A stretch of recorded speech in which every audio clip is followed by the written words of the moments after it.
Hello, Maria. Thanks for coming in for the interview. It's my pleasure. Thanks for inviting me. Well, as you know, the company has been expanding and we have an opening in our HR department.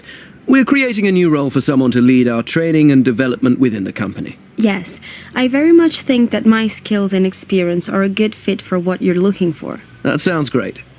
So, your CV looks strong, though it would be good if you could give us an overview, in your own words, of what you've been doing over the past 4 years or so. Well, in my first job 4 years ago, I was working for a small HR services provider which offered HR services including L&D to corporate clients. Okay, so it was only B2B. Yes, we only offered services to other companies, not B2C. Right.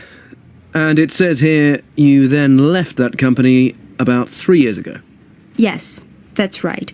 I was looking for a little more stability and also to be part of a larger organization.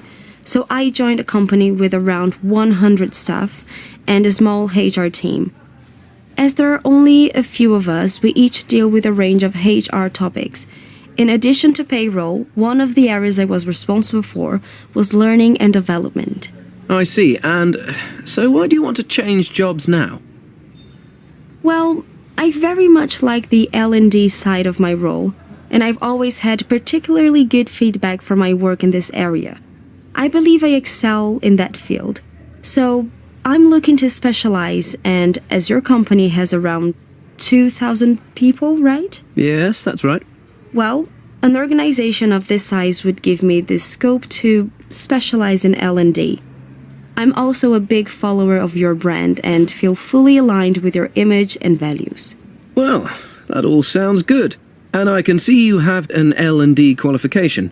Yes, I got a diploma 2 years ago. I am also currently working on a further diploma in psychology with a specific focus on learning and performance management. Very good. Well, it looks like you have the qualifications and experience we're looking for. What do you think will be the main challenges of coming to a much larger company? I can see that it might be perceived as a weakness to not have experience in an organization of this size. Though I see that it could also be a benefit. I won't be bringing too many preconceived and possibly inflexible ideas with me to the world. Yes, that would be a good thing. Also, I'm used to taking a very personal approach to employee development.